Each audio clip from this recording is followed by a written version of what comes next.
बहुत समय पहले की बात है। सीतापुर नाम का एक गांव था। वह गांव बहुत सुंदर था। उस गांव में रामेश्वर नाम का एक गरीब किसान अपने 2 बच्चों और पत्नी के साथ एक टूटी-फूटी झोपड़ी में रहता था। उसकी दुनिया बस इतनी ही थी। थोड़ी सी जमीन, एक बैल और एक छोटा सा खेत था। रामेश्वर का सपना था कि उसके बच्चे पढ़ लिख कर एक दिन उसका नाम रोशन करें। पर हालात ऐसे थे कि कई बार 2 वक्त की रोटी जुटाना भी मुश्किल हो जाता। बारिश पिछले 2 साल से समय पर नहीं हुई थी। खेत सूखे पड़े थे। कुएं का पानी भी अब नीचे चला गया था। उसकी पत्नी सुशीला ने एक रात कहा, इस बार अगर फसल नहीं हुई तो हम सब भूखे मर जाएंगे। भगवान पर भरोसा रखो, कुछ तो रास्ता निकलेगा। एक दिन गांव में एक सरकारी अधिकारी आया।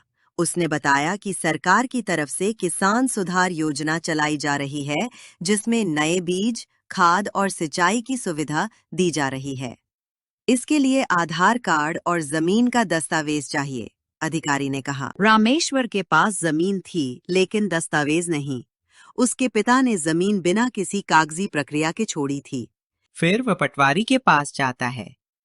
पटवारी बोलता है, बिना कागज के कुछ नहीं मिलेगा। रामेश्वर की आंखों में आंसू आ गए। फिर वो बोलता है, सर जरा इंसानियत से देखिए, फसल नहीं होगी तो बच्चे भूखे मरेंगे। उसी समय गांव में एक और बात फैली, बैंक से कर्ज मिलेगा। रामेश्वर उम्मीद लेकर बैंक पहुंचा, लेकिन बैंक मैनेजर ने कहा, पहले पुराने कर्ज का हिसाब चुकाओ, तभी नया लोन मिलेगा। रामेश्वर के पास न पुराने कर्ज चुकाने के पैसे थे और न ही किसी रिश्तेदार से मदद लेने का भरोसा। थक हार कर उसने खुद अपने दम पर खेत जोतने की ठानी। उसने गांव के एक बुजुर्ग से प्राकृतिक खेती के बारे में सुना था, बिना रासायनिक खाद के, कम पानी से होने वाली खेती। उसने अपने खेत में गोबर की खाद डाली, पुराने बीज भी डाले और अपने काम में जुट गया। गांव वाले उसे पागल समझते और हंसते, कहते बिना खाद और पानी के खेती करेगा, फसल आएगी कि घास। रामेश्वर मुस्कुराता और कहता, भगवान भी मेहनत देखता है। कुछ ही हफ्तों में उसकी जमीन पर हरे अंकुर निकलने लगे।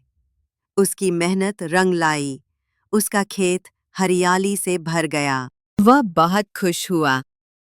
इस कहानी से ये सीख मिलती है, हमें हमारी मेहनत का फल जरूर मिलता है। वीडियो पसंद आई हो तो हमारे वीडियो को लाइक करें और चैनल को सब्सक्राइब करें।